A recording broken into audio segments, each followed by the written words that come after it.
conhecem quem? Ronald McDonald, né? E faz uma associação positiva com o palhaço, né? Diz que ele ajuda o Hospital do Câncer e que, além de ajudar o Hospital do Câncer, ele leva as crianças para as lanchonetes para fazer as crianças felizes pelo lanche, não é? O McLanche Feliz, não é? Que é todo um trabalho de propaganda, não é? De maciça propaganda para positivizar. Será que essa palavra existe? Se não existe, eu acabei de criar, para tornar a imagem do McDonald's uma imagem positiva ao invés de uma imagem negativa. Mas o que assusta a gente nessa sociedade pós-moderna? O que nos assusta é que os pais desses meninos não conhecem Jesus, não acham importante a fé, não têm qualquer, vamos dizer, motivação para apresentá-los a Cristo, uma vez que eles já eram crianças já grandinhas, talvez 8, 9 anos de idade. Não sei se estou sendo muito generoso, mas talvez se tiver menos, é pouco menos. E o que acontece é que essas crianças não conhecem a Jesus. Agora, qual é a herança histórica dos Estados Unidos da América? Uma herança, nominalmente, não é o maior país protestante do mundo. O que nós aprendemos com isso? É que o maior país protestante do mundo pode se tornar um país onde Jesus é desconhecido. Então, isso pode acontecer no Brasil? Está caminhando para isso, diz ali o irmão. Nós vamos fazer agora no dia 18 de novembro um encontro lá em Teresópolis para falar sobre formação espiritual no âmbito do casamento e no âmbito da família. Esse vai ser o grande tópico. E o alvo da gente é exatamente resolver esse problema. Nossos filhos possivelmente não conhecem Jesus, embora nos veja todos os domingos indo para a igreja com a Bíblia. Nossos filhos não conhecem Jesus, muito embora eles, às vezes, frequentem ambientes religiosos. Frequentar ambientes religiosos não significa conhecer Jesus. E ontem a gente começou uma série sobre a exposição da primeira carta de João, e é muito lindo as primeiras palavras de João na sua primeira carta, que eu gostaria de reler aqui com vocês. Pode abrir comigo em 1 João, capítulo 1. É tão bonito que me faz chorar 1 João. Estas primeiras palavras do apóstolo São João são extremamente profundas, são uma poesia escrita por um pescador, pelo filho de Zebedeu. Ele diz assim: o que era desde o princípio, o que temos ouvido, o que temos visto com os nossos próprios olhos, o que contemplamos e as nossas mãos apalparam com respeito ao verbo da vida. Veja que beleza, que jogo de palavras, que coisa extraordinária. Mas se você considerar que a gente está lendo, veja bem, o que temos o quê? Ouvido. O que temos visto. O que temos contemplado. E as nossas mãos apalparam. Do que ele está falando? Do que ele está falando? Ele está citando o quê? Os 5 sentidos. Né? Ouvir, ver, tocar. Ele está dizendo: o que eu experimentei de Jesus, é isso que eu anunciei, é isso que eu anuncio. Eu tenho receio de que a igreja hoje não conheça Jesus. E não conhece Jesus por uma razão muito simples. A fé perdeu essa beleza poética, esse encanto pela verdade, pela palavra, pelo texto. E a fé se tornou, em algumas trincheiras, um alto negócio, não é? Então você tem a fé relacionada a esse mercantilismo religioso indecente, você tem a fé relacionada a espetáculos. Então hoje nós temos uma juventude não somente emburrecida por conta do sistema educacional nacional, que é um sistema onde o país gasta muito mal. Você sabe que o Brasil é um dos países que mais investe em educação. Você sabia disso? O Brasil é um dos países que mais dedica espaço no seu orçamento para a educação. Mas por que nós temos uma sociedade tão, vamos dizer, idiotizada, imbecilizada? Se é um país que dedica tanto à educação, é a aplicação de dinheiro de forma errada. Então nós falamos tanto em educação e temos um povo que não sabe ler. O que está acontecendo? O orçamento diz que a gente deveria ler e a gente não sabe ler. O que está acontecendo? Os princípios pedagógicos aplicados hoje no país são princípios que não está levando o país a ser um país minimamente educado. Minimamente educado. E a igreja, pastor? A igreja, por sua vez, também vive o mesmo drama. Ela também não tem, vamos dizer, nenhum interesse em educar na fé, ou melhor, para fazer uso da palavra de Deus, para educar na justiça, como diz lá o apóstolo Paulo, escrevendo a Timóteo, falando da palavra de Deus em, se eu não me engano, é 2 Timóteo 3,16. Portanto, o que nós temos que fazer para que nós não caiamos num buraco negro como a nação americana está caindo?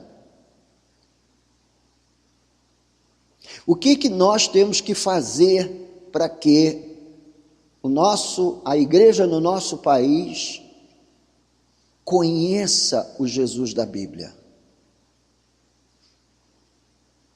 Porque nós conhecemos várias versões de Jesus, né? Aqui no Brasil, não somente, mas no mundo de uma forma geral, mas aqui nós temos várias versões de Jesus muito bem conhecidas. O Jesus banqueiro é muito bem conhecido por aqui.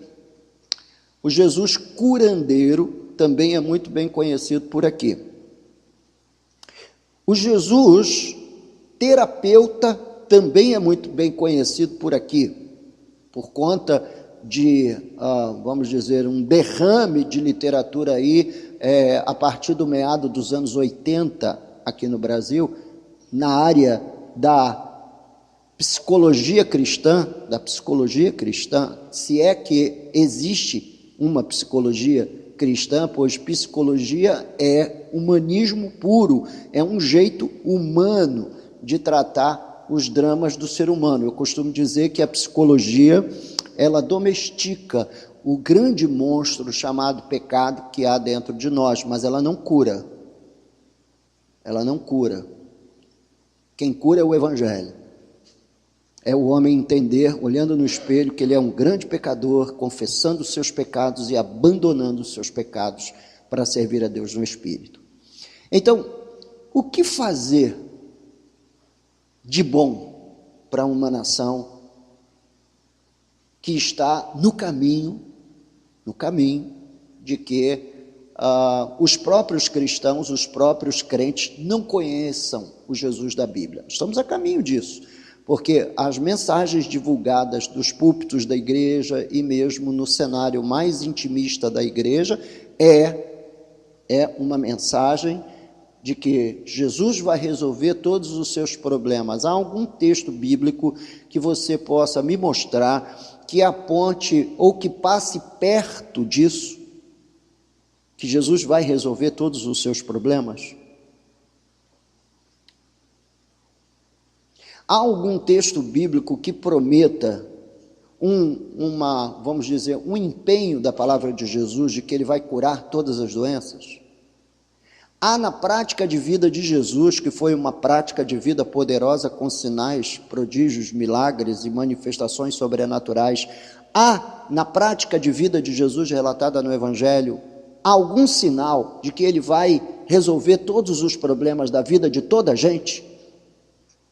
Existe algum texto bíblico que nos confira autoridade para afirmar de que uma vez em Cristo seus problemas acabaram? Ou seja, existe algum versículo bíblico que se aproxime a essa filosofia tabajara? Seus problemas acabaram? Sim ou não? Não. Então o que nós podemos concluir é que a igreja não conhece o Jesus da Bíblia. E eu não sei a qual Jesus você se converteu. Eu sei que você está aqui estudando teologia sistemática, mas eu não sei a qual desses múltiplos Jesuses vocês se converteram. Eu não sei se você se converteu à mensagem que apelava ao seu coração, dizendo: venha a Cristo porque ele vai resolver tudo. Então, se você atendeu a um apelo dessa natureza, você não veio ao Jesus da Bíblia, porque o Jesus da Bíblia não resolve todo problema. E, aliás, o Jesus da Bíblia usa o sofrimento, usa a lágrima, usa a dor para moldar os seus vasos de honra. Nós encontramos diversos homens de Deus nas Escrituras trazendo sobre si a dor do Evangelho, a dor do cristianismo, dor da fé. A Bíblia não mostra esse Jesus. O que nós chegamos a concluir? Nós chegamos a concluir de que nós somos mergulhados num grande abismo de ignorância. E é aí que nasce a necessidade da Bíblia. Eu não sei como também você se relaciona com esse livro. Qual é a sua relação pessoal com esse livro? A relação sua pessoal com esse livro vai te levar fatalmente ao conhecimento do Jesus da Bíblia. Ele não é delicioso, aquela coisa que a gente canta: mais doce do que o mel e o destilar dos favos são os mandamentos do Senhor, mas ele não é delicioso em todo o seu processo. O que o profeta Ezequiel narrou quando, na sua visão, ele teve que comer o rolo do livro, aquele livro, os livros passados que eram escritos em rolos?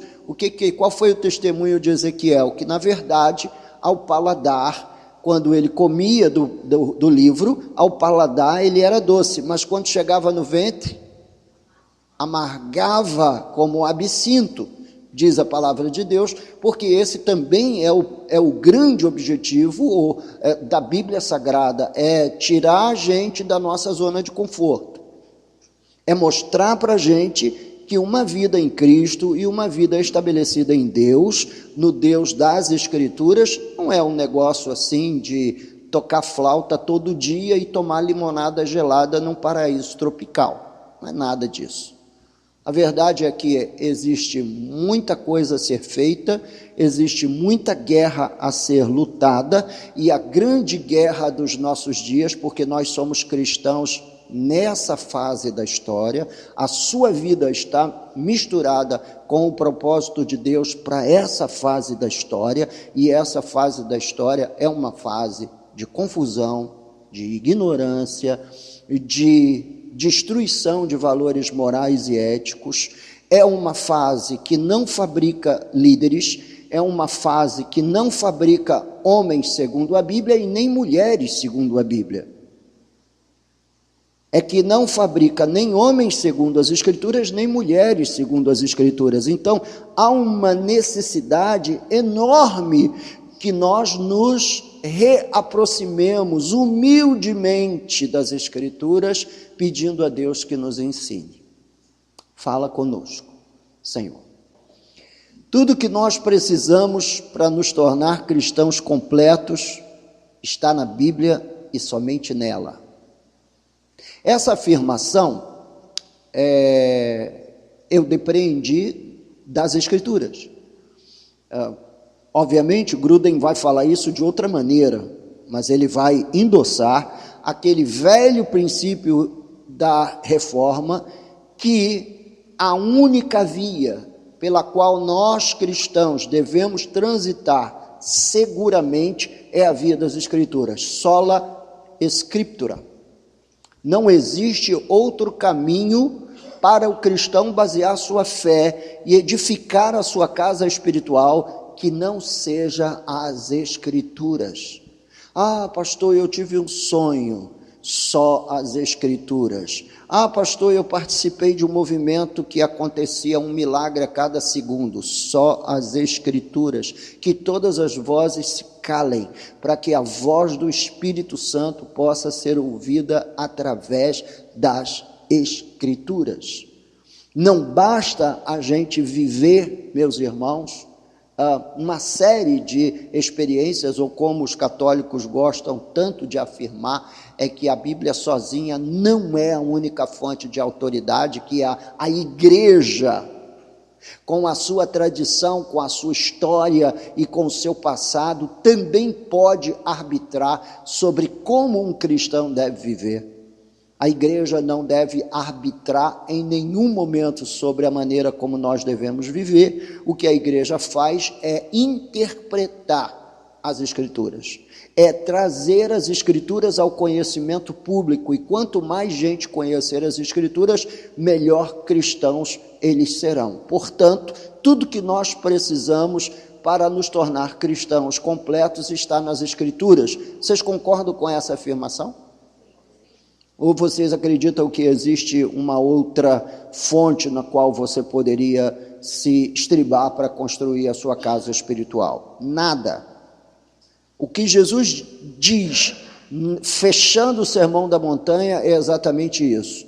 Diz que um homem prudente é aquele que edificou a sua casa sobre a rocha, e desceu contra ela a chuva, os rios, os ventos sopraram, e a casa permaneceu de pé, mesmo ou apesar do ataque das tempestades, dos rios, da chuva e de tudo o mais.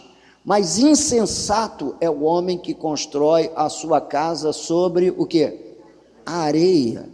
Não é? Em vindo as tempestades, as dificuldades, as muitas tribulações da vida, essa casa cai. Você deve conhecer, e se você se aproximar do seu pastor, ele vai endossar o fato de que há muito mais membro da sua igreja hoje no mundo do que dentro da igreja. E por quê? Porque se você for atrás das histórias, não se trata apenas de um pequeno desânimo humano. Trata-se do fato de que aquele indivíduo, em algum momento da sua trajetória, ou ele acreditou num Jesus errado que lhe venderam, ou ele não construiu a sua casa sobre a rocha, e aí ele desanimou, e quando ele desanima, ele está dizendo que nada que esse livro ensine, ou nada que esse livro revele, é relevante para a sustentação da sua vida. E o que o Gruden vai, obviamente, em diversos momentos da sua teologia, explicar para nós é que a Bíblia é de extrema necessidade para cada um de nós, e também num universo de ignorância como este que nós estamos vivendo, que eu quis apenas ilustrar com aquele programa Super Size Me, com aquele minuto do programa, para mostrar para os irmãos que há uma geração nascendo, e essa geração está nascendo e nunca ouviu falar de Jesus, e se você nasceu no Evangelho, se você nasceu em Cristo. Outro dia foi o pastor Paulo Júnior que disse isso. Nos últimos 30 anos, muito possivelmente você não ouviu o Evangelho. Muito possivelmente você ouviu o Evangelho. E se ouviu, é porque você é realmente um eleito de Deus. Você é realmente um eleito de Deus, você ouviu o Evangelho. Portanto, precisamos aprender a ler a Bíblia e ouvir com atenção a sua exposição. Eu noto hoje uma dificuldade muito grande, não somente na leitura bíblica diária. O pessoal gosta de ler os livros da moda, mas quando se vai falar da Bíblia, lê-se pouco a Bíblia. Lê-se muito pouco as Escrituras. E então, o que acontece? Ele também não sabe ouvir pregação. Eu vou replicar aqui uma frase que não é minha, essa frase é do pastor Franklin Ferreira. Ele afirma que a igreja hoje não sabe ouvir pregação. Então, o que a gente tem que fazer? A gente tem que tirar os olhos do pregador, porque não existe celebridade na igreja, o pastor não é uma celebridade, os irmãos sabem disso? Não existe uma celebridade na igreja, nós viemos cultuar a Cristo, nosso alvo, nosso afeto, o objeto do nosso afeto, o objeto do nosso amor é Cristo, mas nós nos prendemos a nomes e a indivíduos por conta dessa cultura de celebridade que nós temos instaurada na nossa sociedade. Então, quem faz sucesso na nossa sociedade é o cara que está na mídia, como no Enem passado, parece, eu não sei se foi no passado ou retrasado, aquelas fabulosas cabeças daqueles fabulosos pedagogos que acabaram por mostrar o seu potencial na redação desse ano. Não sei se eu estou falando grego ou se você já está acompanhando tudo isso aí, né? Mas esses gloriosos pedagogos pegaram um verso de uma música da Valesca Popozuda. É um negócio horrível isso, né? Quer dizer que nós estamos num exame nacional de ensino médio e você vai ter que entender a poesia de Valesca Popozuda. Quer dizer, é uma sociedade emburrecida, Como é que um aluno formado num sistema educacional desse vai poder entender o texto bíblico, que é cheio de poesia, que é cheio de paralelismo, que é cheio de metáforas, de símbolos, estruturas literárias lindas, escrita por homens simples, num grego mais simples que havia, que era o grego koiné. O grego koiné era aquele grego falado na rua. Era o grego koiné, a mesma coisa que o meu inglês, o inglês aprendido à tapa, aprendido à força, aprendido ali na prática do dia a dia. É um negócio assim complicado. Então, quando eu vou escrever, eu procuro escrever o mais simples possível. Por quê? Porque eu conto com o fato de que há uma grande dificuldade de se compreender qualquer texto, não é só o texto da Bíblia, mas é qualquer texto. Agora imagine o nosso desafio e o meu desespero. Eu sou pregador da palavra de Deus, eu trabalho com texto, eu trabalho expondo o texto da Bíblia, eu trabalho expondo a interpretação bíblica. Na verdade, é isso que é ser pregador, é você interpretar fielmente o texto bíblico e não assassinar e não cometer nenhum ato de violência contra as Escrituras, porque isso seria um grande pecado. Um grande pecado. É um pecado você olhar para o texto e não entender toda a sua estrutura e dar ao texto, meus irmãos, uma interpretação fora do contexto para obter um pretexto para ser ignorante ou para manter o povo na ignorância. Então a Bíblia é de uma necessidade enorme para nós hoje. Esse livro que você tem nas mãos deveria ser a sua fonte de meditação cotidiana, diária, todos os dias, ler as Escrituras. todos os dias estar com as Escrituras diante dos seus olhos, todos os dias meditar, gastar tempo com textos inteiros da Bíblia, capítulos inteiros, parágrafos inteiros, livros inteiros da Bíblia, para você entender de uma forma ampla todo o contexto daquilo que você se propõe a estudar. Por exemplo, ontem, reforçando o sermão de ontem, então, os irmãos são membros aí da igreja, quem não é membro da igreja, pega a casquinha, quem é, então, relembrem, quais foram os propósitos do apóstolo São João ao se sentar para escrever a sua carta. Essa carta foi escrita no mesmo período do Apocalipse, portanto, é um texto pré-apocalíptico. Ele manda essa carta para as mesmas igrejas que ele mandou a carta apocalíptica, ali do Oriente Próximo, da Ásia Menor, né? Éfeso, Esmirna, Pérgamo, Tiatira, Laodiceia, então, todas aquelas igrejas. E preste bem atenção, voltando ao 1 João, você está ainda aí em 1 João, que a gente leu o verso 1, né? Veja como você, ao mesmo tempo que eu vou falar hoje da necessidade bíblica, eu vou a alguns textos para mostrar aos irmãos como a Bíblia deve ser lida, como a palavra de Deus deve ser lida. Então você está estudando, você está vendo uma carta, você está estudando um livro, é preciso que você tente entender quais são os objetivos daquele escrito. Ele está escrevendo para alguém, tem que saber mais ou menos o objetivo, o que ele quer alcançar com aquele texto. Então, todo texto bíblico tem um objetivo, ou vários objetivos a atingir. Vários objetivos. Quais são os objetivos, por exemplo, de um livro histórico? É só o relato ou é mostrar, de fato, o que aconteceu com aquela nação, no caso bíblico, com a nação de Israel, quando houve um príncipe ou um rei sentado no trono piedoso e quando não houve um príncipe piedoso? O que acontecia? Qual era o resultado disso? Portanto, todos os textos bíblicos ele tem um alvo. Vamos ver qual é o alvo de João nessa carta. Leia o versículo 4, por favor, em voz alta. Estas coisas hoje escrevemos para que a nossa alegria seja completa. Então, ele está dizendo que todo o testemunho dele, da experiência que ele teve, daquilo que ele ouviu da parte de Jesus e que ele fielmente retratou ou colocou no seu evangelho ou no seu testemunho, através dos seus escritos, é para que a nossa alegria fosse completada.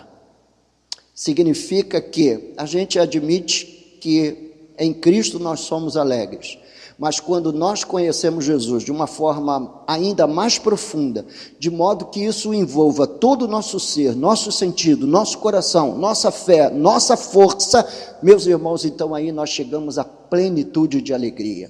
Agora, quando essa carta foi escrita? Entre 85 e 90 depois de Cristo. Quem era o imperador? Domiciano.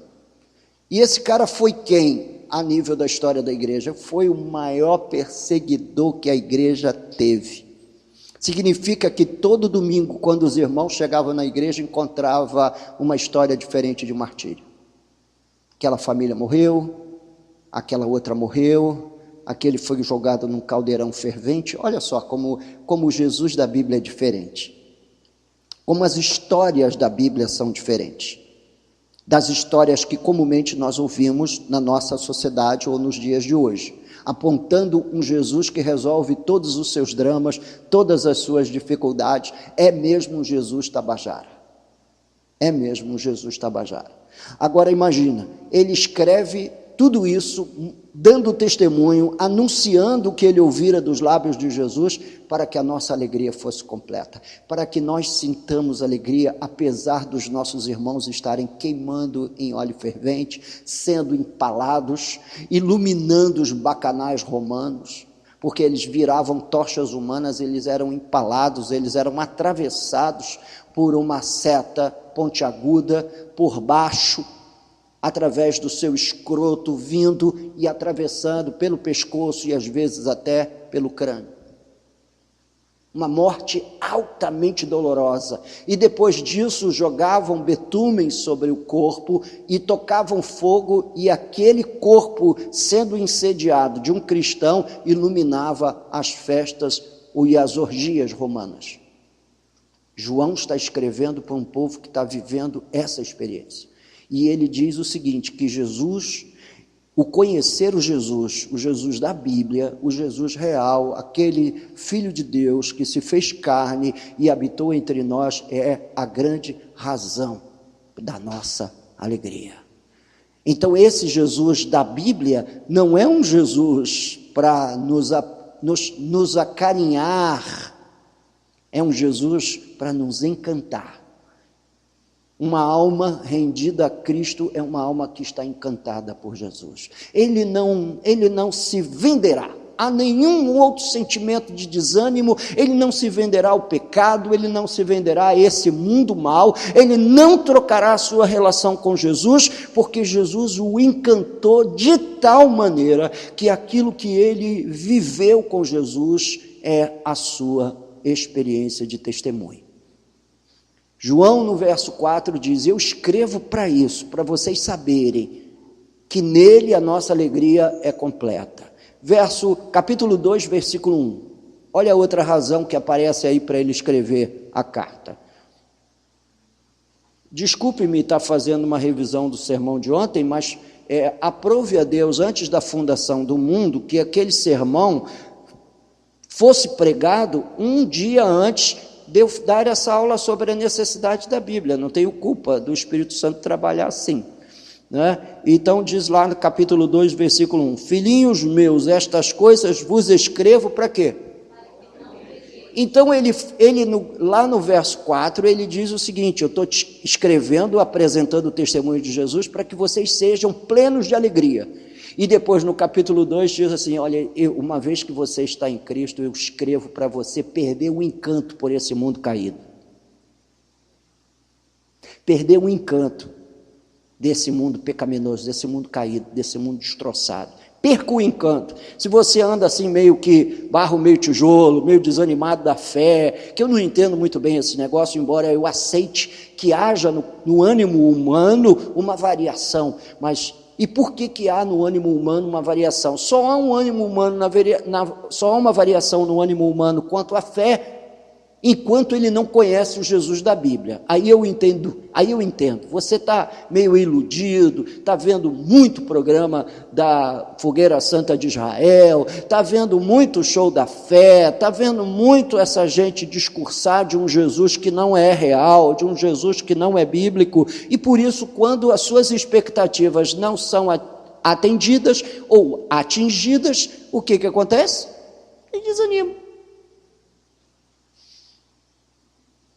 Você desanima. Por quê? Porque a sua expectativa não foi atendida. Bem, todo conhecimento espiritual sobre a vontade de Deus está nas Escrituras.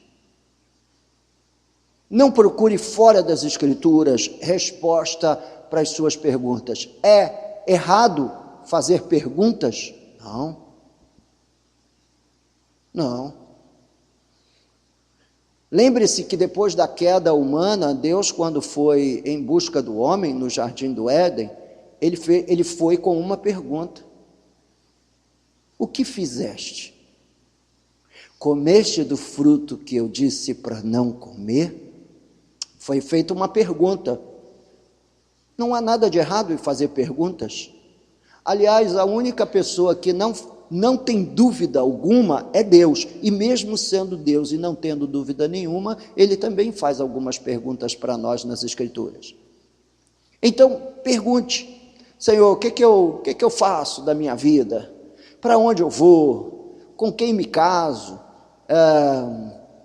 Enfim, sei lá, outras dúvidas que você possa ter, não é? Você está no meio de uma bifurcação, vou para a esquerda, vou para a direita, para que lado eu vou, para onde eu sigo? Senhor, o que eu faço de mim? Como é que eu resolvo esses grandes dramas do meu coração, essas grandes dúvidas da minha alma? A grande resposta está nas Escrituras. E sabe, e qual é a sua experiência nisso, pastor? Eu ainda faço muitas perguntas. Eu ainda faço muitas perguntas a Deus. Mas eu o amo tanto, que até no seu silêncio, eu me recolho. Eu amo a Deus. Você ama a Deus? Ama com todo o seu entendimento? Toda a sua cabeça, toda a sua força intelectual está na direção do amor a Deus? Você ama a Deus com todo o seu coração? Ou há outros afetos encantando você? Quando a gente ama a Deus, e ama mesmo, a gente quer ouvir a voz do noivo. E onde ouvi-la com tanta certeza e segurança de que Ele está falando conosco? Se não através do texto sagrado. É no texto sagrado que eu entendo que Cristo em si mesmo é a razão da alegria plena. Eu não preciso ter Jesus não, Ele sozinho. Não é Ele mais as janelas dos céus abertos e todo o cumprimento daquelas profecias de Malaquias sobre a nossa vida. Deus sabe o que faz, sempre Ele sabe o que faz. Não ponha limites ao Deus Todo-Poderoso. Só o ame e o consulte e estude sua palavra para entender como é que Ele pensa. Como é que quando a gente está lendo 1 João, o que a gente entende? A gente entende que Deus não pensa uma vida sem sofrimento. Ele mesmo endossou essa vida sofrida, dizendo que no mundo teríamos o quê? Aflições. Mas Ele preparou um lugar. E é com essas realidades que Deus vai encantando o coração dos seus filhos. Você ainda não está na sua casa, você ainda não está nesse glorioso lugar onde nós todos compartilharemos um dia, um espaço, porque lá não haverá templo, diz as Escrituras. Lá não haverá sol ou lua, porque a glória do Cordeiro iluminará aquela cidade. Lá nós viveremos sem dor, sem lágrimas, mas enquanto não chegarmos lá, vamos chorar, vamos lamentar, vamos viver dificuldades. Deus vai usar as dores desse dia a dia e as aflições do dia a dia para moldar nosso coração. Por isso João disse: eu escrevo essas coisas para vocês fugirem do pecado, não cheguem perto do pecado. Então, há hoje uma grande necessidade de nós voltarmos às Escrituras para reconstruirmos nossa casa espiritual. A Bíblia é de fundamental necessidade hoje para a igreja moderna, como foi no passado. Em Romanos capítulo 10, versículo 14, vamos ler? Hoje vocês estão comportadinhos, quietinhos, não estão fazendo perguntas, né? Está acumulando para o final, né? Semana passada, você sabe que hora que eu fui jantar? Meia-noite. Meia-noite. A hora que eu fui jantar. Aí eu, a Lourdes e a minha querida sogrinha, tadinha, pequenininha. Fomos jantar meia-noite. Meia-noite nós fomos jantar. Então, não, aí eu fiz hoje, eu já fiz, eu falei, hoje não vou pegar de desprevenido não, já passei no Habib, já comi meu quibe, já estou jantado. Não pagou a janta? Acho que foi idílio, né? Não, foi idílio, me deu mais trabalho, sábado eu estou lá na igreja dele. Capítulo 10 e verso, desculpa? A última a perguntar, paga o jantar. Capítulo 10, versículo 14, Paulo dizendo: como porém invocarão aquele em quem não creram? E como crerão naquele de quem? E como ouvirão se não há? Parece que é uma corrente de importantes decisões que existe aqui no verso 14, e todas essas grandes decisões envolvendo as Escrituras. Como, pois, invocarão aquele em quem não creram? Ele está dizendo aqui que a fé para crer vem do ouvir. E o ouvir, o quê? A pregação, o querigma. E o que é a pregação, senão a exposição das Escrituras Sagradas? A pregação não é uma revelação que alguém dorme de barriga cheia e acorda no outro dia com uma boa ideia. A pregação é o texto. O texto é a pregação. Devemos olhar para o texto, entender o texto, compreender o texto. E aí, mais uma vez, eu cito o pastor Franklin. Ele diz o seguinte, ele diz que os crentes hoje precisam aprender a ouvir a pregação. O sermão está meio entedioso, chega para frente. Olha para o pregador, tenta acompanhar o texto que ele está expondo, tenta entender o texto, faz um esforço para compreender o texto. Ler a Bíblia, estudar a Bíblia e estar envolvido com as Escrituras exige de você um esforço cognitivo. Por isso é que amar a Deus é um amor de todo o entendimento.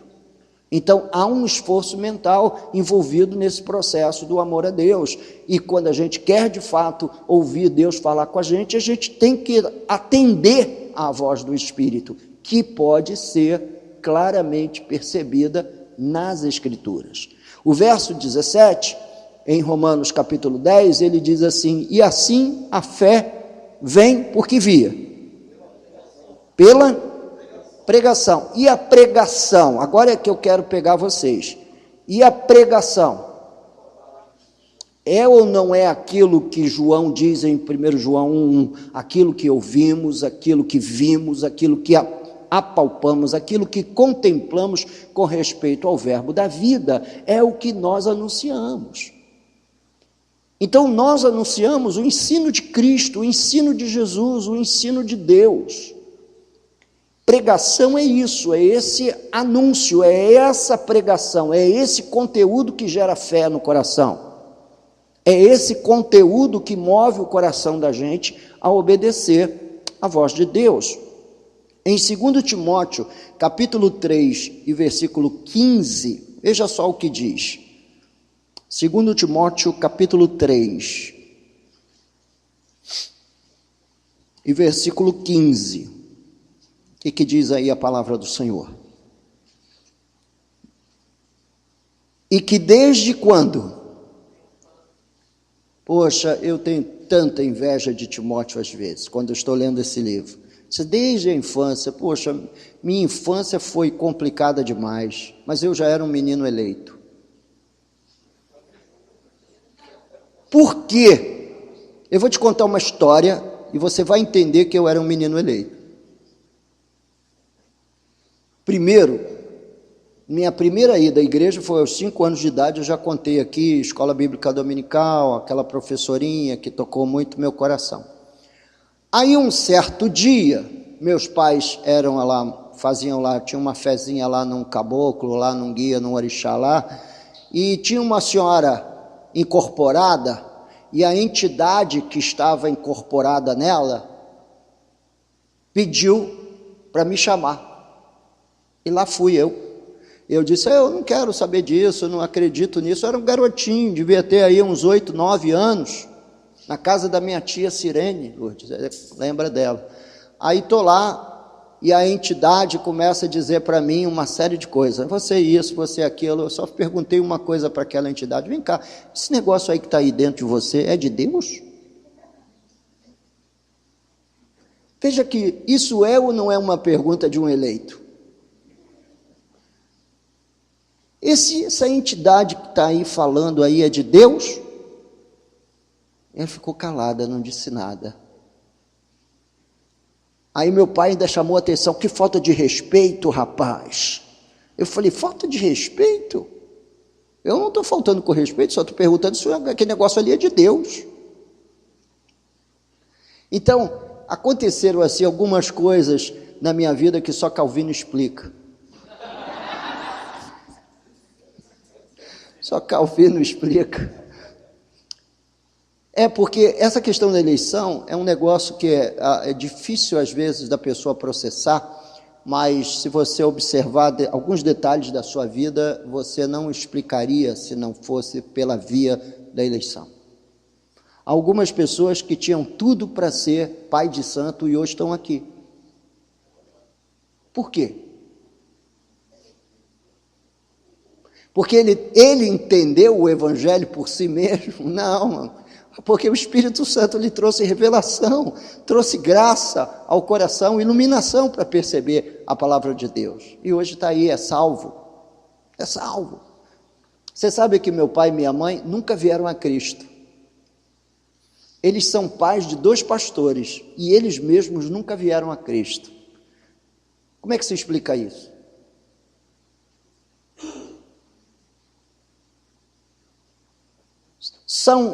Eram invocadores de demônios, deram à luz a 2 pastores, eu e meu irmão mais novo, é pastor também, foi pastor da Daniele, lá em Botafogo. E, no entanto, eles mesmos não vieram a Cristo. Foi porque eles não tinham a capacidade de compreender e entender? Não, gente. É porque, na verdade, aí vem a minha fé, né? Que você pode ter outra, mas azar o seu, se você tiver outra. Eu creio na eleição, eu creio naquilo que a Bíblia Sagrada fala, eu creio, a despeito de eu não entender muitas coisas, e às vezes algumas pessoas me fazem algumas perguntas muito difíceis de eu responder, mas eu creio. Em Mateus capítulo 4, versículo 4, Jesus mostra a necessidade das Escrituras para uma vida completa. O que diz Mateus capítulo 4, versículo 4? O que diz o texto sagrado?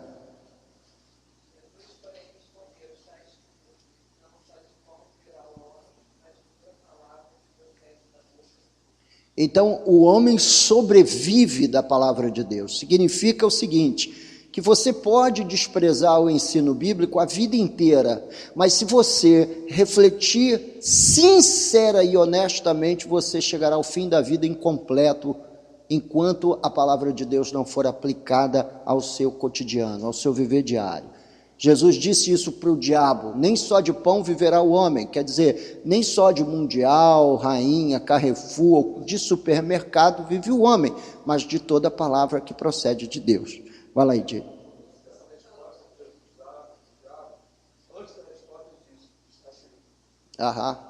Aliás, está escrito, lógico, está lá escrito. Está escrito na palavra de Deus, mas a grande ênfase dessa noite é mostrar para a gente quanto nós necessitamos da Bíblia. A Bíblia não é um amuleto, ela não é uma muleta, né? Ela não é um amuleto, nem é uma muleta. A Bíblia é a palavra divina, o alimento, aquilo que torna a nossa vida verdadeiramente plena. Eu não sei se vocês têm conhecimento de uma parte de um dos sermões do padre Antônio Vieira. Ele era padre, quer dizer, mas deixou aí pelo menos algumas peças literárias muito bonitas de serem lidas. Seus sermões são muito bonitos. E tem lá um texto, tem lá um sermão, o 60º sermão do padre Antônio Vieira, que ele diz assim: eu não sou pregador, eu não sou pregador do passo, sou pregador do passo. São palavras, vamos dizer, que são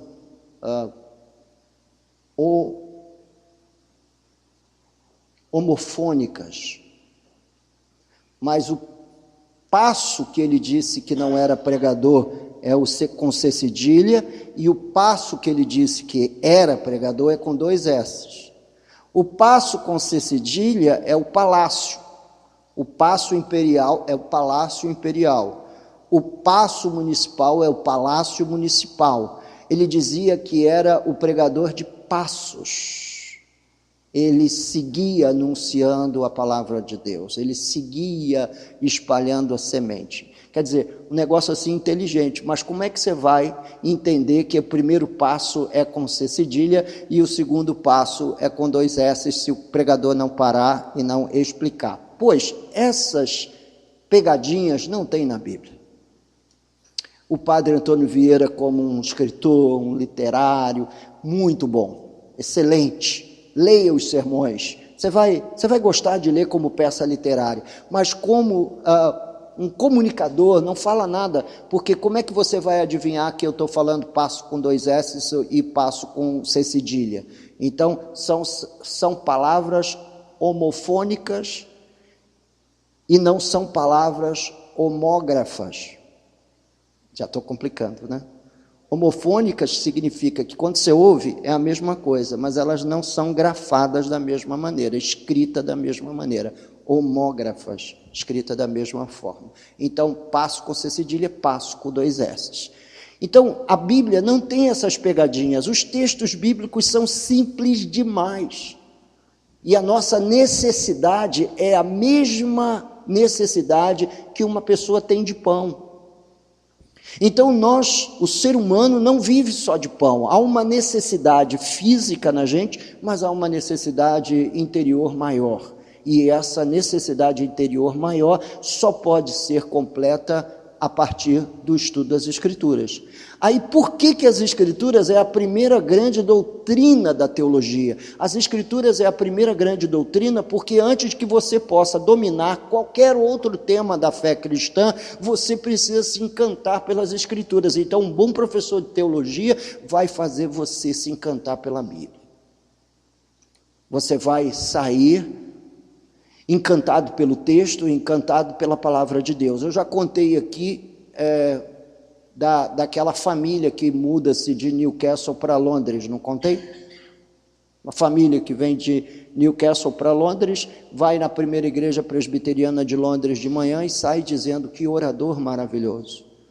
À noite eles vão ouvir Spurgeon no Metropolitan Tabernacle lá, e saem dizendo que Jesus maravilhoso, que Cristo maravilhoso. Então, quando a palavra de Deus é exposta, a pessoa de Jesus é exaltada, é engrandecida, você vê Jesus, você se encanta pelo Senhor Jesus. Você passa a amar, a ficar atraído pela pessoa de Jesus. Então, minha grande função aqui, estudando as Escrituras com você, é que no fim você saia daqui dizendo assim: puxa, mas que Jesus maravilhoso, eu não via Jesus dessa maneira, e agora estou aprendendo a ver. Ela é a fonte da vontade de Deus, embora o Senhor conserve o quê? Alguns mistérios. Tem coisa que não dá para a gente responder. As pessoas me perguntam se no céu nós vamos nos conhecer. Eu adoraria dizer que sim, e até em alguns momentos eu tento dar as minhas, vamos dizer, opiniões extra-bíblicas, dizendo, eu acho que vamos sim. E aí as pessoas dizem, pastor, tem algum texto bíblico que confirme isso? Eu digo, não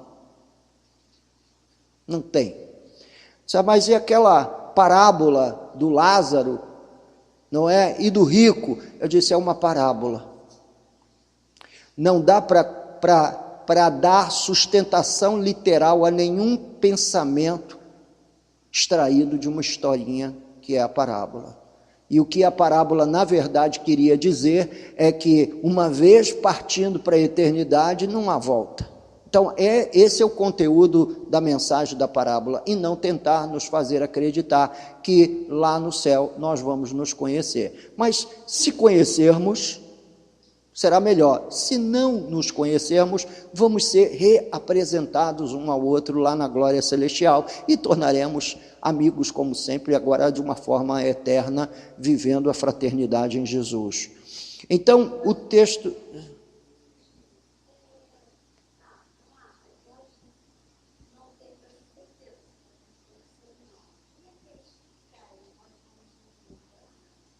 essa é outra pergunta que me fazem muito.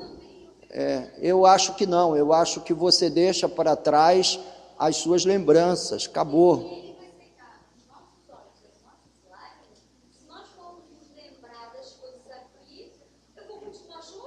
Com certeza, mas lá no céu não tem espaço para choro, lá não tem muro de lamentação, lá não tem nada disso. Sim, meu irmão.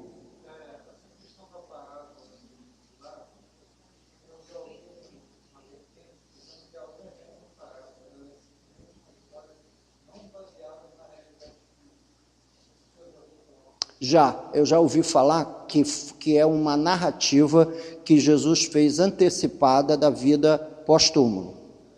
Do que acontece na vida pós-túmulo.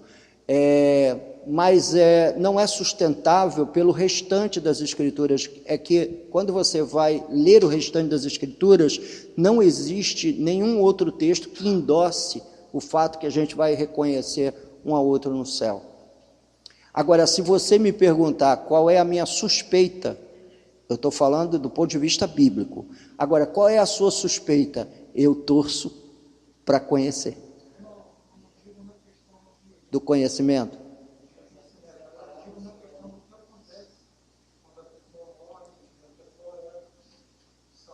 É levada até o seio de Abraão, com certeza, isso é um fato.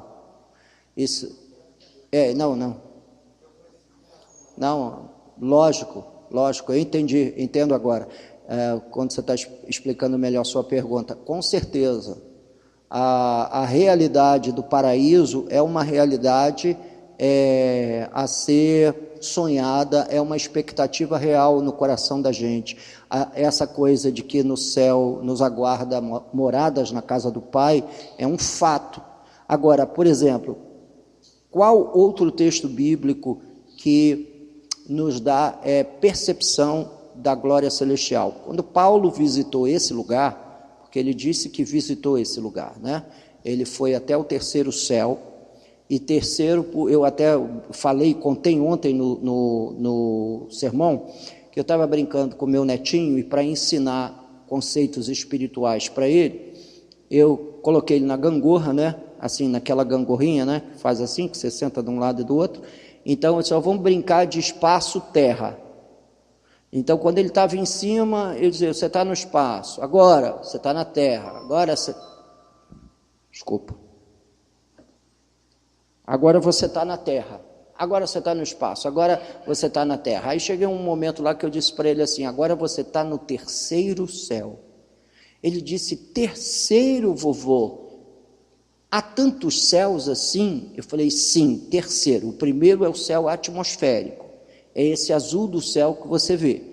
O segundo é o céu espacial, é onde transitam os astros, os cometas, os planetas.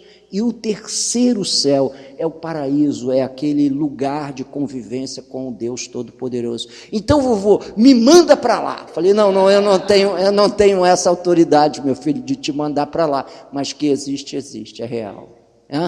Esse não, já deu muitos sinais, eu já vi muitos sinais nele de eleição. Menino tem uma cabecinha e um coraçãozinho maravilhoso. Bem, mas vamos deixar o menino para lá, senão se deixar eu vou falar neles. Não, dos três, cada um tem qualidades e defeitos, como qualquer um de nós, né? Em 1 João capítulo 5 e versículo 3, olha a gente voltando lá a 1 João capítulo 6, a primeira carta de João, olha aí. A gente daqui a pouco vai passar por esse texto, né?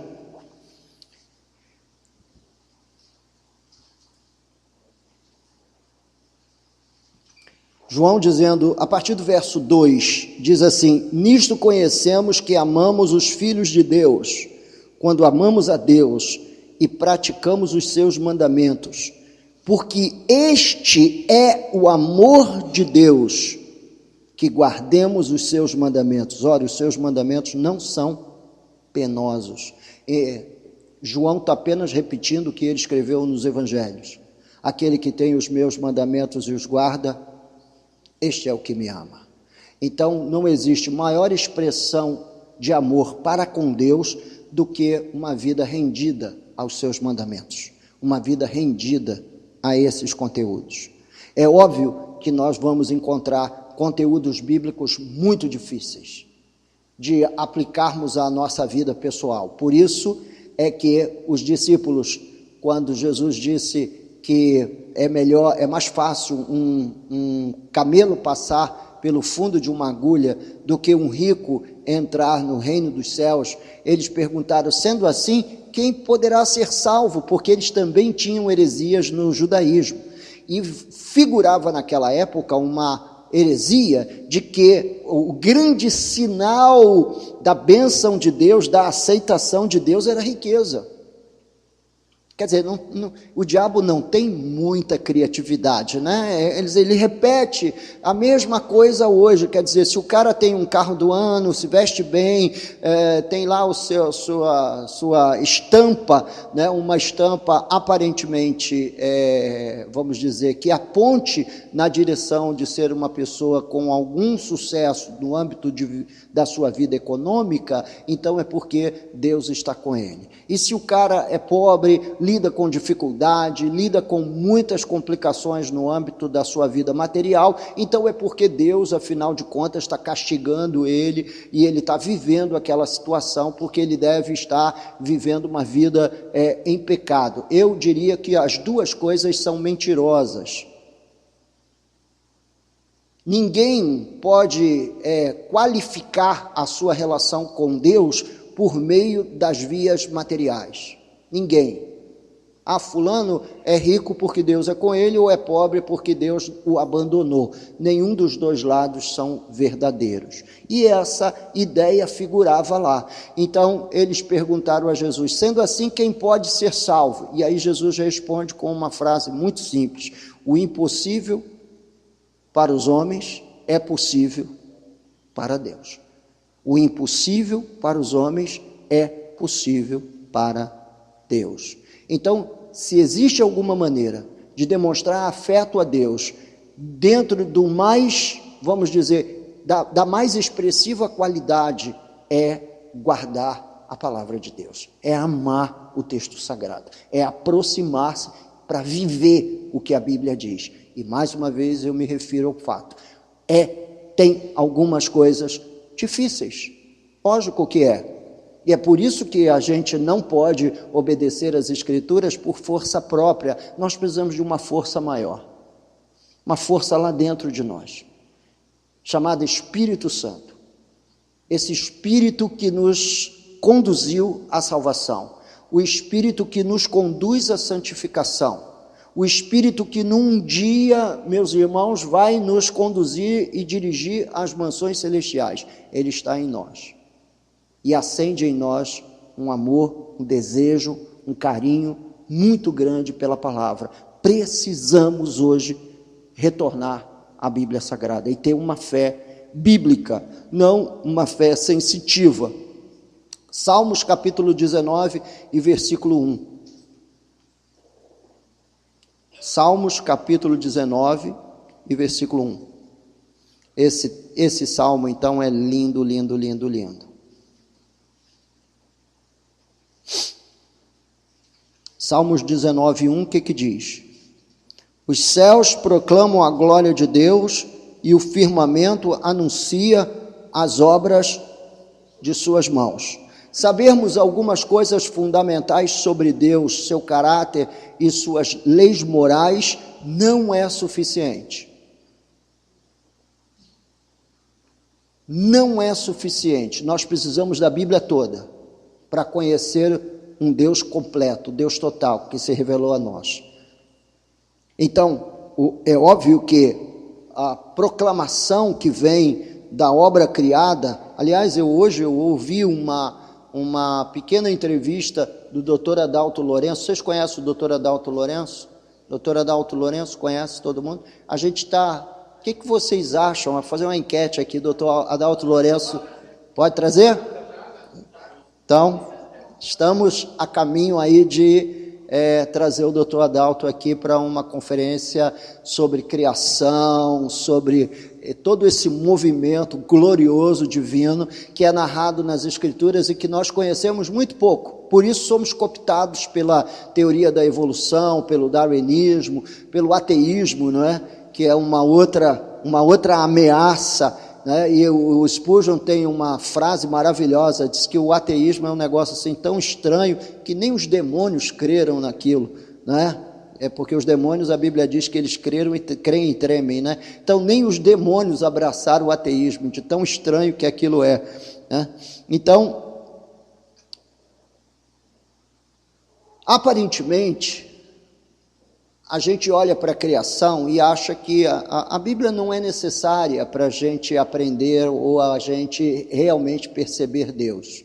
É óbvio que a criação testemunha, junto com o texto sagrado, a revelação de um Deus absoluto, Criador, Senhor dos céus e da terra. Mas quando a gente olha para a criação, observa, entende, compreende pelos atributos de Deus que são revelados. Aí vem o Dr. Adalto e diz que a criação está cheia da revelação da Trindade, não é? Ele diz o estado da água, sólido, líquido e gasoso. Ele diz assim, as divisões do átomo, não é? Que é próton, nêutrons e elétrons, não é? Aí se você entra para dentro dos elétrons, dos prótons, dos nêutrons, cada próton, cada elétron, cada nêutron tem 3 quarks, diz aí o doutor Adalto Lourenço. Então é fantástico quando você começa a perceber e a ver na criação a revelação desse Deus trino. Ele fala isso porque a pessoa perguntou assim, olha, em todas as religiões eles têm um Deus criador. O hinduísmo tem lá Shiva, não é? O islamismo tem Alá, e todas essas grandes religiões têm a sua deidade criadora. Ele diz assim, mas tudo isso é mentira. E por quê? Por causa da fé no Deus triuno. Da fé no Deus triuno.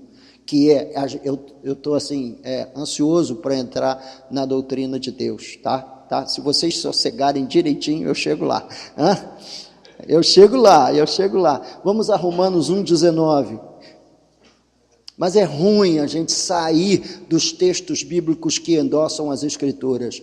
Romanos 1,19, muito simples, a gente falou desse texto no domingo retrasado, no culto da manhã. Foi a exposição de Romanos capítulo 1, pastor Henrique pediu uma folga do livro de Atos, eu assumi e fiz a exposição de Romanos 1, e o verso 19 diz o seguinte, porquanto o que de Deus se pode conhecer é manifesto entre eles, porque Deus lhes manifestou. Ninguém conhece a Deus se Deus não se manifestar. Não é? Então, pessoa alguma pode afirmar que passou pela vida sem o conhecimento de Deus, até mesmo aquelas que nunca leram a sua palavra. Paulo vai dizer que os atributos de Deus podem ser percebidos através de tudo que foi criado. Olha o que diz o verso 20, porque os atributos invisíveis de Deus, assim o seu eterno poder, como também a sua própria divindade, claramente se reconhecem desde o princípio do mundo, sendo percebidos por meio das coisas que foram criadas. Tais homens são, por isso, indesculpáveis. Agora, sabermos algumas coisas fundamentais sobre Deus e seu caráter através da obra da criação não exclui a Bíblia. Todo mundo entendeu isso? Então, o fato de Deus estar revelado nas obras monumentais da criação não exclui as Escrituras. Precisamos das Escrituras, mesmo num contexto dessa natureza. Por quê? Porque nós não temos apenas que perceber Deus, nós temos que conhecê-lo profundamente. E como conhecê-lo profundamente? Através das Escrituras. Posso fazer uma pergunta incômoda? Qual a sua relação com as Escrituras?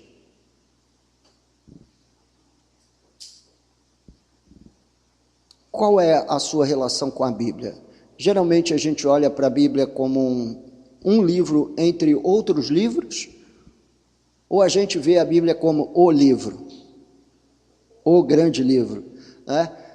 Eu não sou assim, 100%, minha teologia é um pouco diferente da de John Wesley, embora já expus a vida dele várias vezes e há detalhes na história da vida dele que me atrai, menos o lado familiar. O lado familiar é sombrio. A gente nunca ficou conhecido por que ele se separou da esposa. Mas eu não sei o que houve com aquele meu pobre irmão que não teve a habilidade de conduzir sua casa, seu lar. Mas há uma coisa na história de Wesley que toca muito meu coração, é que ele várias vezes caiu do seu cavalo, porque ele passava o dia cavalgando e lendo em cima do lombo do animal, e ele várias vezes caiu do lombo do cavalo por uma razão muito simples, estava lendo as Escrituras e lendo outros livros também. Eu tenho se você depois quiser, eu tenho aqui a agenda de leitura de John Wesley, e é um negócio assim fantástico a agenda de leitura dele. Ele era um leitor voraz, era um leitor com todas as letras. Vamos a Romanos 1:32. Ora, conhecendo eles a sentença de Deus de que são passíveis de morte os que tais coisas praticam, não somente as fazem, mas também aprovam os que assim procedem. Então, em Romanos 1:32, Romanos 2:14 e Romanos 2:15, estas passagens nos mostram que todo homem é impactado na sua consciência sobre a lei moral de Deus. Em Romanos capítulo 2, por exemplo, se você ler Romanos capítulo 2, nós vamos ler juntos do verso 1 ao 16, e você vai pegar na sua caneta e vai sublinhar as leis ou as regras de julgamento de Deus, porque muita gente também me pergunta isso. Há um povo que nunca ouviu o Evangelho, pode ser salvo? Eu sei a dor, mas deixa eu aproveitar esse ponto e colocar fundamentalmente isso. Não tente fazer do céu um lugar democrático. Não tente pôr todo mundo no céu, porque o céu é um lugar a quem Deus tem predestinado antes da fundação do mundo. Eu creio nisso de todo o meu coração, e não há obra redentora que substitua a obra na cruz. Por isso é que, se existe uma razão para nós vivermos, é a razão para anunciarmos o Evangelho. A grande razão para a gente estar vivo é anunciar o Evangelho. Porque não existe uma obra redentora plano B, só existe uma obra redentora plano A. O que Paulo vai dizer aqui, em Romanos capítulo 2, são regras de julgamento que fizeram parte, vamos dizer, de todo um trabalho do Espírito ao longo do tempo, até a consumação de tudo em Cristo Jesus. O que Jesus disse na cruz? Qual foi a palavra fundamental dele lá na cruz? Está. Ele é a consumação das profecias, ele é a consumação do plano redentor. Não existe salvação em nenhum outro, senão em Jesus.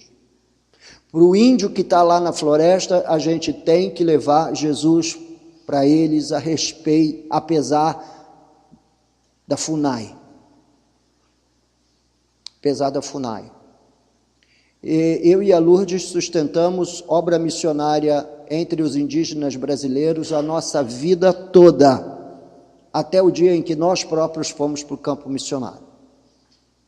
Então, nós sustentamos uma família de pastores. Na verdade, ele era pastor, ela era professora, junto aos índios Yanomamis. Vocês não eram vivos na época, talvez alguns aqui já eram vivos, quando houve uma ação da FUNAI proibindo qualquer ação missionária junto aos Yanomamis. Foi uma reação horrível das trevas que houve aqui no Brasil contra a evangelização de povos indígenas, a começar pela nação Yanomami. Por quê? Porque a gente acreditava que essas pessoas precisam ouvir o Evangelho. O esquimó precisa ouvir o Evangelho. O africano precisa ouvir o Evangelho. Eu fico, às vezes, ouvindo aí alguns irmãos se declararem no Facebook, quando vem aqueles cultos maravilhosos dos africanos cantando e entram na igreja dançando com instrumentos e etc., e não conhece a realidade africana. Quando falta a iluminação da palavra, falta discernimento em todos os sentidos. Eles fazem aquilo quando o Papa vai lá. Eles também fazem igual. Quando o Papa vai visitar lá, eles também estendam bandeirinha e celebram e tudo igual. Aí diz assim, olha, isso aqui é um culto feliz, etc. Não conhecem a cultura, não sabem nada daquele povo. Eles precisam ouvir o Evangelho. Eles precisam saber que há um céu e há um inferno. Eles precisam entender isso. Eles precisam compreender isso. Olha o que diz Romanos 2. És indesculpável ao homem quando julgas, quem quer que sejas. A que tipo de juízo ele está falando aqui? Julgar em que sentido? Não, ele diz aqui, és indesculpável ao homem quando julgas. Não, é julgar o destino eterno das almas. Nós não podemos dizer que fulano foi para o céu e Beltrano foi para o inferno. Esse julgamento, essa determinação não é nossa. A gente pode ter, no máximo, uma forte opinião. Mais nada. Mas é indesculpável o homem quando julgas quem quer que sejas, porque no que julgas a outro, a ti mesmo te condenas, pois praticas as próprias coisas que condenas. Bem sabemos que o juízo de Deus é o quê? Não importa se você é indígena, africano, brasileiro, nazista, não importa se você é europeu, é segundo a verdade. Quando se diz que é segundo a verdade, é segundo o quê? As Escrituras. A minha palavra é a verdade. Então, você vai ser julgado segundo as Escrituras. Mas ele está lá no meio da selva. E daí? Se Deus determinou assim, quem pode discutir com ele? É segundo a verdade. Contra os que praticam tais coisas. Tu, homens, que condenas os que praticam tais coisas e fazes as mesmas, pensas que te livrarás do juízo de Deus? Ou desprezas a riqueza da tua bondade, da sua bondade e tolerância e longanimidade, ignorando que a bondade de Deus é que te conduz ao... O que nos conduz ao arrependimento? Não é a sua inteligência, não é porque você um dia acordou e disse assim, hoje eu vou sair de casa e vou aceitar Jesus. É a bondade de Deus te conduzindo ao arrependimento. Você não sabe por que nem como. Tem gente que quando vai dar o seu testemunho, começa falando assim, olha, eu não sei o que aconteceu comigo, eu sei é que naquela noite eu recebi Jesus como meu Senhor e Salvador e a minha vida foi transformada. Não sei te dizer porquê.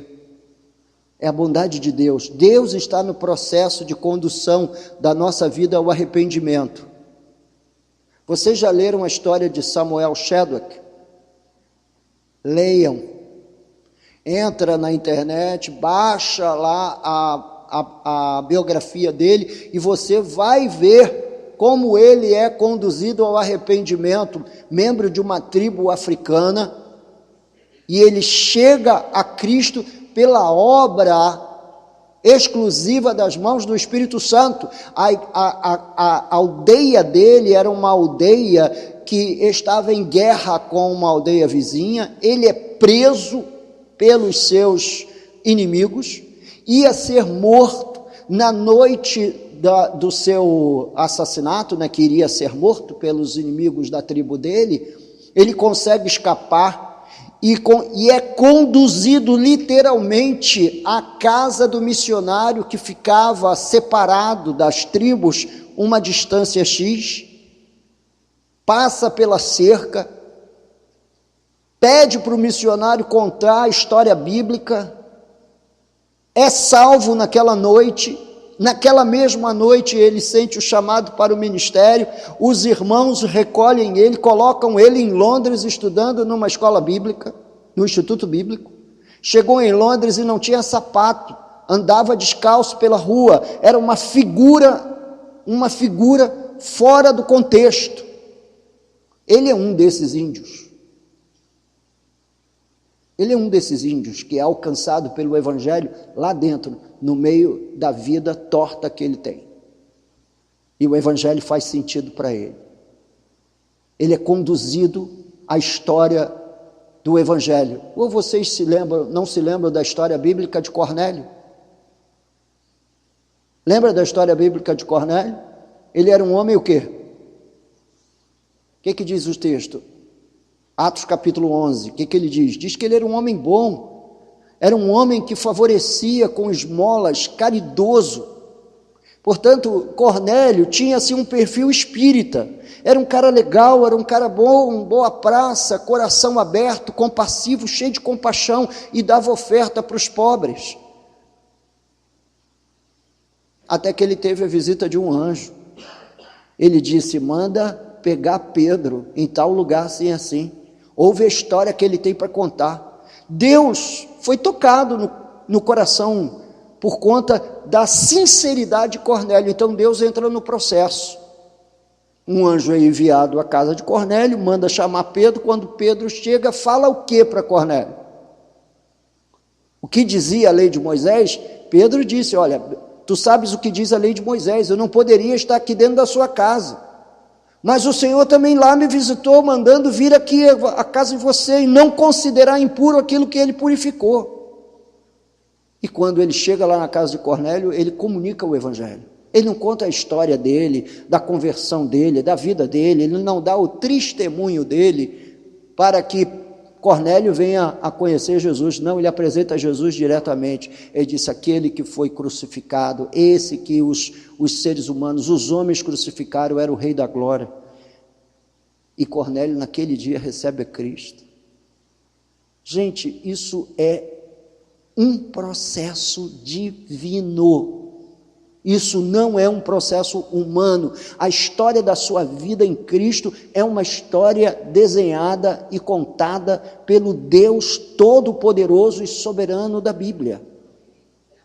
Você estava numa escuridão só, você estava em trevas. Quem está em trevas não consegue enxergar nada, não consegue enxergar uma luz ao fim do túnel. Não havia luz nenhuma ao fim do túnel de cada um de nós. Nós éramos pecadores mortos em nossos delitos e pecados. Então Deus entrou no processo e foi a bondade de Deus que nos conduziu ao arrependimento.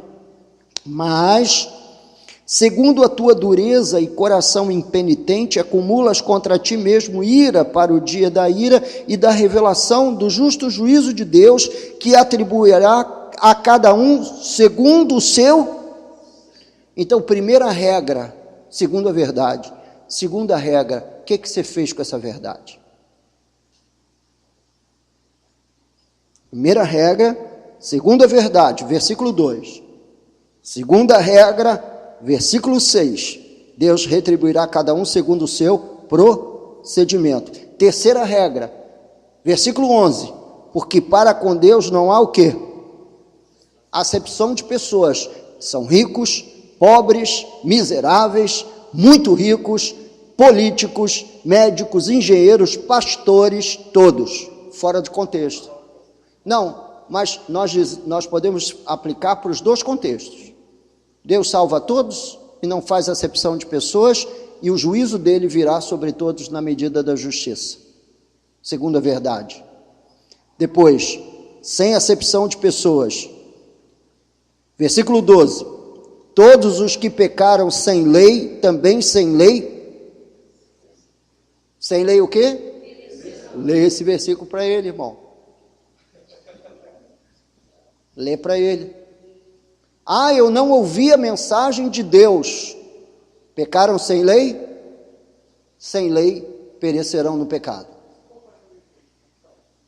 Perecerá também.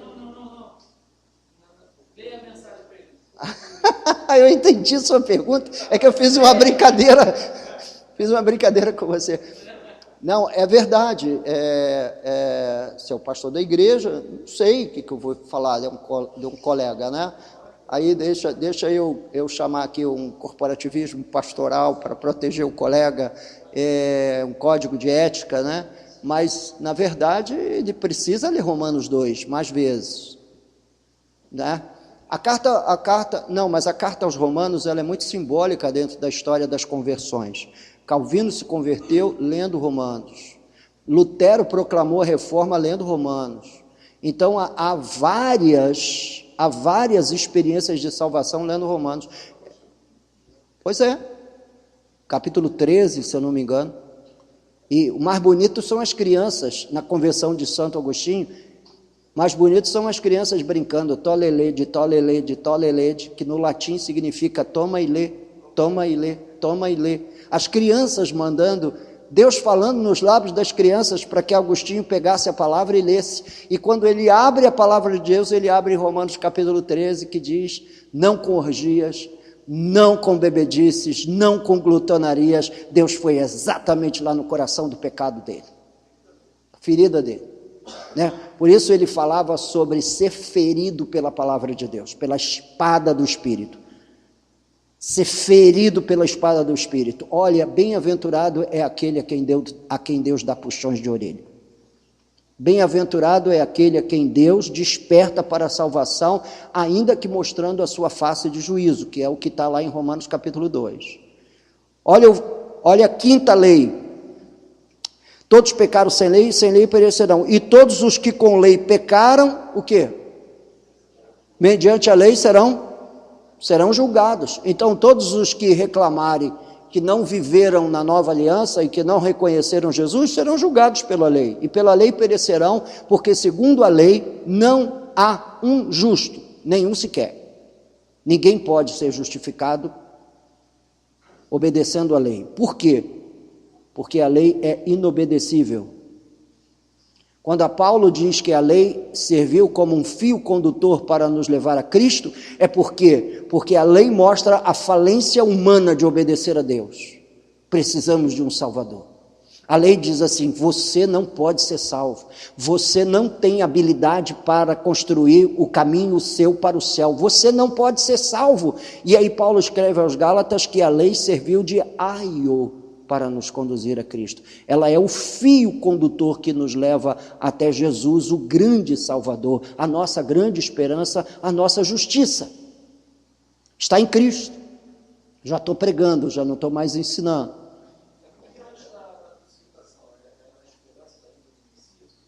A salvação era na esperança da vida do Messias. Era o grande Redentor de Israel. Agora, como é que Deus vai fazer esse julgamento para os que morreram na lei? Eu não posso te dizer. Aí você entra naquilo que é um lado misterioso das Escrituras, é a mente infinita de Deus. Ele não revela como é que ele vai tratar com cada um desses. Só diz que aqueles que pecaram sem lei perecerão, e aqueles que pecaram com lei, pela lei serão julgados. Mas ele, percebendo quem é Deus, ele tem todas as condições de negar a sua, vamos dizer, a sua idolatria, a sua vida religiosa e se voltar para esse Deus. Agora, é aquilo que eu digo, como é que isso vai, quais são as reações divinas lá em cima, quando esse julgamento for montado? Eu não sei, ele é o juiz, é o justo juiz. É um justo juiz, é misterioso. Agora, tentar construir um plano de salvação fora de Jesus, não caia nessa. Não vai tentar colocar os povos que não ouviram o Evangelho dentro desse contexto, porque não dá. Ah, mas Deus é injusto? Não, Deus não é injusto, porque ele se revela na criação. Então, ele tem como a pessoa conhecer a Deus olhando ao seu redor. Olha, é impossível você julgar alguém segundo o seu procedimento, como diz aqui a segunda regra de juízo, aí no verso 6, o que diz aí? Segundo o seu procedimento, então é individual, na minha opinião. Nenhum tribunal, um crime é julgado coletivamente. Em nenhum tribunal, nem os humanos. O sujeito comete um crime acompanhado, cada um dos elementos que estão ali envolvidos com o crime são julgados individualmente, pessoalmente. Não, nesse sentido não é subjetivo, porque se o texto diz que ele retribuirá a cada um segundo o seu procedimento, é porque o seu procedimento será considerado. Agora, ele dizer que olha, essa turma A aqui está toda perdida, a turma B está salva. A Bíblia descreve isso quando ele faz a separação entre cabritos e ovelhas.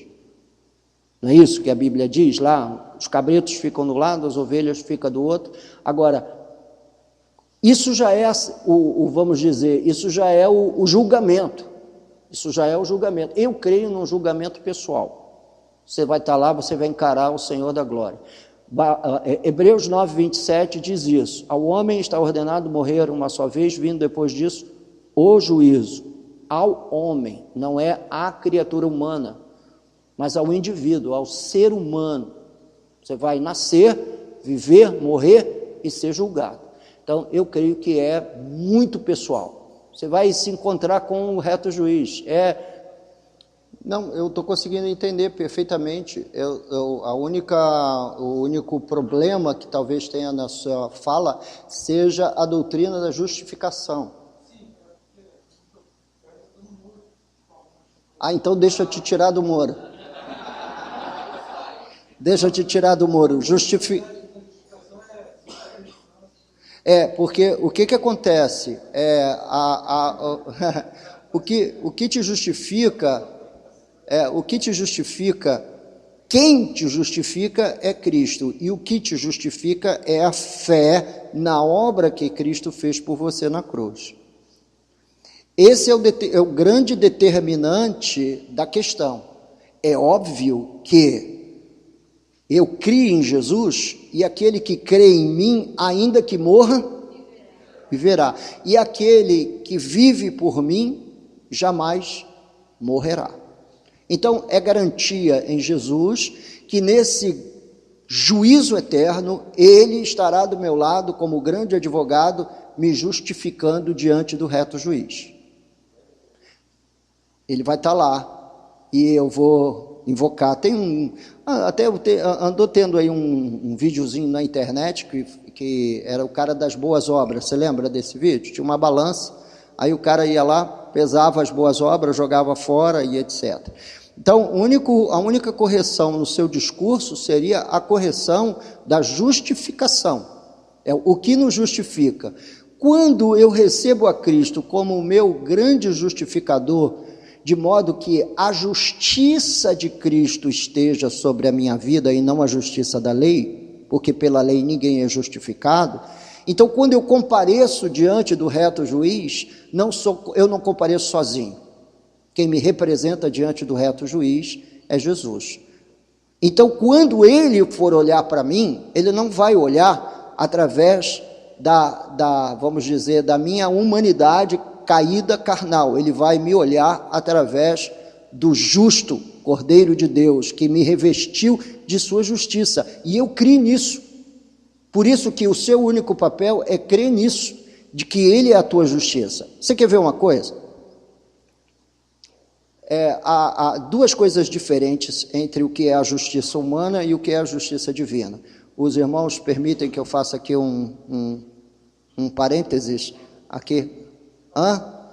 Fica à vontade? Então vamos ver. Abra lá a sua Bíblia comigo. Abra lá a sua Bíblia. Só para você ter uma ideia do que é a justiça do homem, a justiça do homem e a justiça de Deus. Porque a justiça do homem nós vemos declaradamente falida na lei, não é?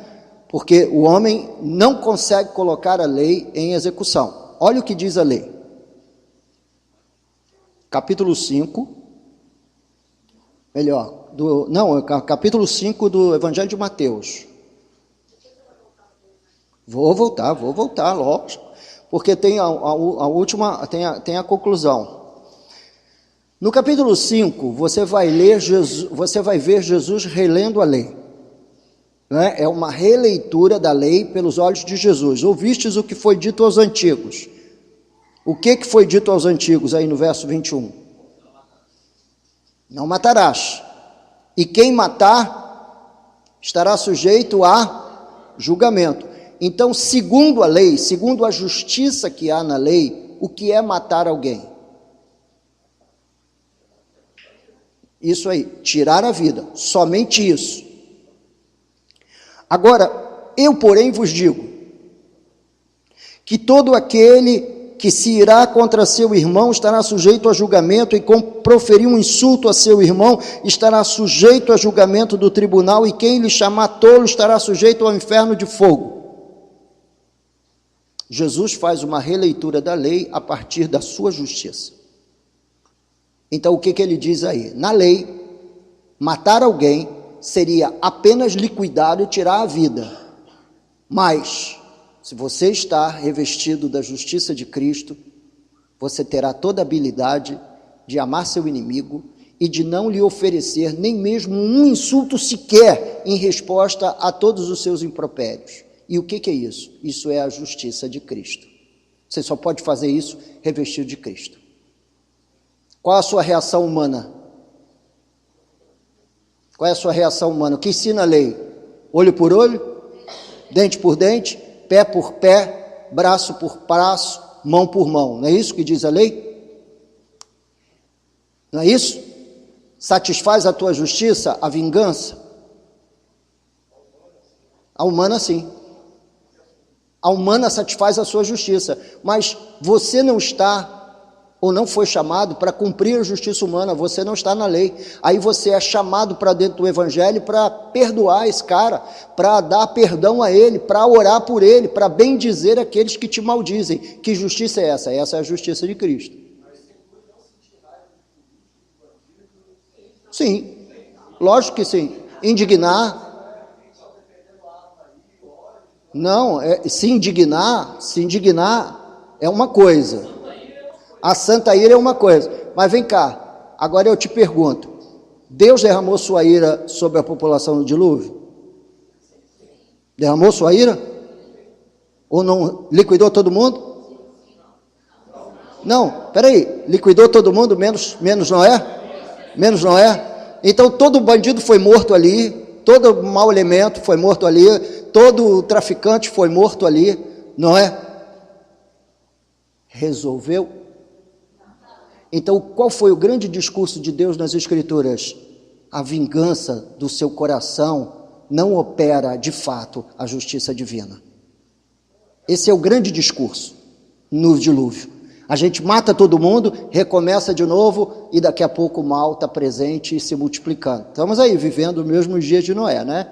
Então, não é solução matar o bandido. A solução é pregar o evangelho para o bandido. Essa é a grande solução, pregar o evangelho para o bandido. Agora resta saber onde está a igreja que vai fazer isso.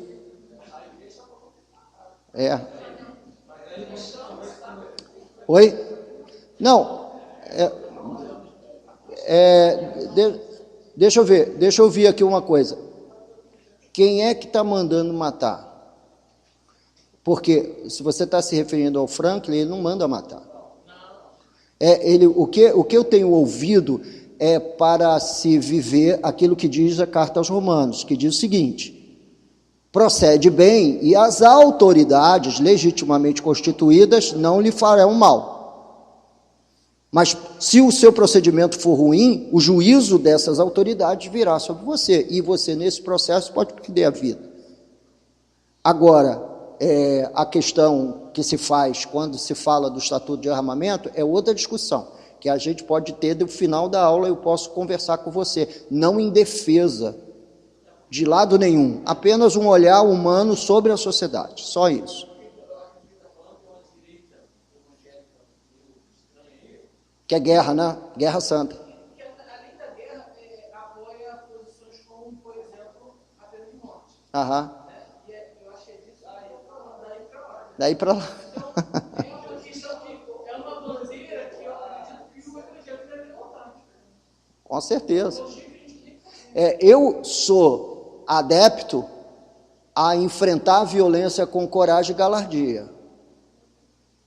Por exemplo, vou te dar um exemplo. Eu fui pastor em Joanesburgo, e no tempo do apartheid,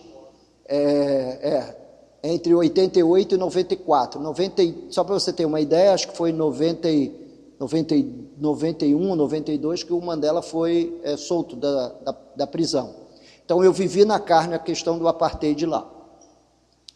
E diziam o seguinte: cobras, lagartos e horrores do Soweto, aquele bairro negro em Joanesburgo.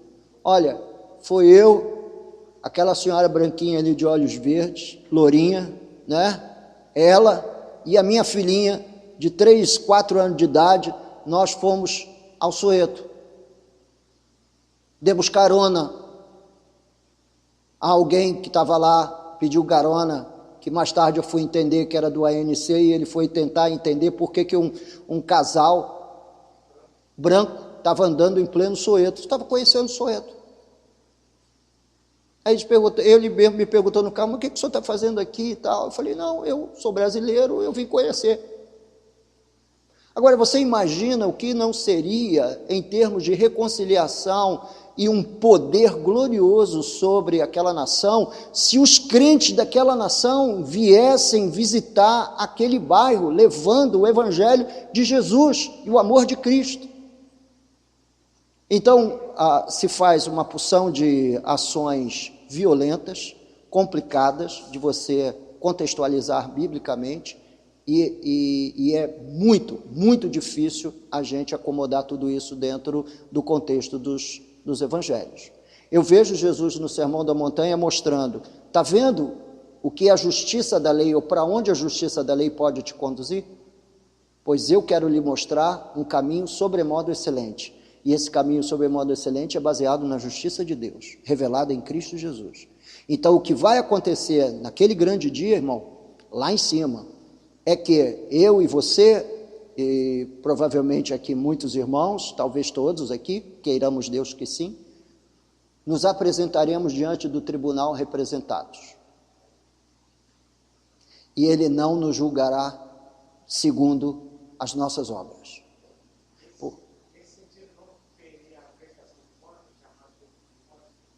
Mas como é que você quer prestar conta se Paulo diz em Colossenses que todo escrito de dívida já foi rasgado, pregado na cruz?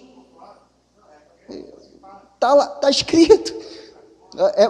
O nosso problema é construir uma fé fora do contexto bíblico, na nossa imaginação. Está escrito, já foi rasgado o escrito de dívida que era contra nós. E tem uma coisa, diz que lá na cruz ele impôs aos principados e potestades toda vergonha. É mais ou menos assim, eu salvo a quem eu quero, eu justifico a quem eu quero, eu santifico a quem eu quero. E esse escrito de dívida contra esse indivíduo aqui, ó, está sendo rasgado pelo Cordeiro que foi morto antes da fundação do mundo, antes de você ser ainda um espermatozoidezinho. Junto com o óvulo da sua mãe lá, o cordeiro já havia sido sacrificado em seu lugar. Lógico, Deus viu o plano da redenção antes que o crime se consolidasse. Por isso eu creio tanto na ação da soberania eterna, sempiterna de Deus. Estava lá antes da fundação do mundo, antes de tudo isso aparecer, antes de Deus dizer, haja luz, e houve luz. O Cordeiro já havia sido sacrificado, o plano redentor é antes do plano da criação. Então, não é um plano B, nem é uma reação divina, é plano de Deus. Aí você perguntaria, pastor, quer dizer que o pecado é plano de Deus? E aí? A contrariedade da lei é plano de Deus? Ainda que fosse, se ele quiser revelar a sua luz dessa maneira, quem sou eu para discutir com ele? Não sou. É esse o diálogo que Paulo fala em Romanos, com o próprio Deus. Quem sou eu?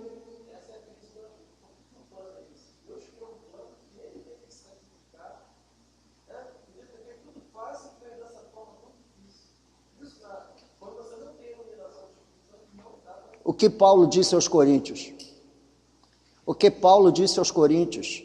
Diz que a sabedoria de Deus é muito mais sábia do que a humana.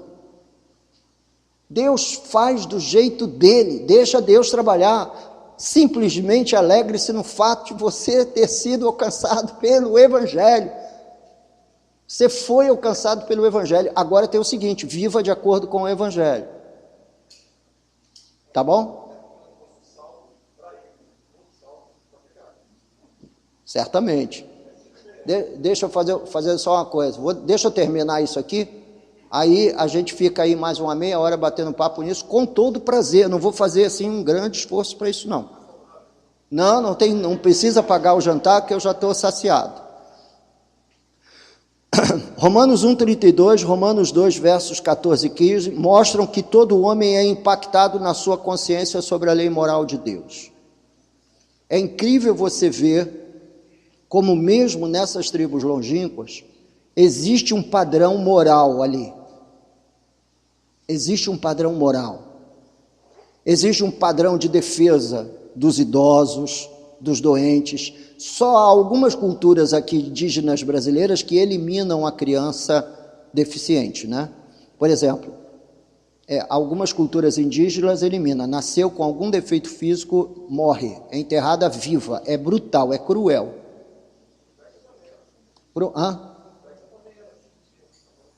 A cultura judaica? Não, nunca foi assim. Não, nunca foi assim. Considerava-se o deficiente inapto para algumas funções dentro do contexto da fé judaica, mas excluído não, absolutamente. Não, excluído não, ele era incluído.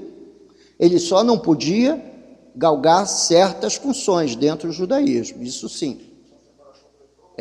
Isso. Não, mas eu estou falando de deficiente físico, nasceu com um braço torto, uma perna torta e etc. Algumas culturas indígenas nacionais, matam a criança, nasceu gêmeo, escolhe um para morrer. Eles dizem que é maldição, o negócio é terrível, mas que existe que existe uma expressão moral em todas as culturas existe. É, de fato, uma impressão divina no âmbito daquela sociedade. Existe um padrão moral. Logo, terminando. Vamos seguir. Essa revelação geral sobre a existência, o caráter e as leis morais de Deus é dada a todas as pessoas. Ela pode ser vista na natureza, nas obras de Deus na história e na percepção interior que Deus colocou em cada pessoa. É chamada de revelação geral. É assim que Gruden chama na sua teologia, porque é dada a todas as pessoas em geral. Agora, o conhecimento da salvação é outra coisa. Deus se revela de modo geral. Todos conhecem a Deus? Não. Muita gente desconhece, passa para outra vida ou para outra morte, sem conhecer a Deus. Mas nós tivemos a graça de conhecê-lo, quer impactado pela obra da criação, quer impactado pela revelação das Escrituras. Amém? Alguma pergunta? Graças a Deus, ninguém falou nada. Vamos orar e mandar todo mundo embora. Semana que vem a gente termina essa palavra, a doutrina da palavra, falando da suficiência das Escrituras Sagradas. A Bíblia é suficiente.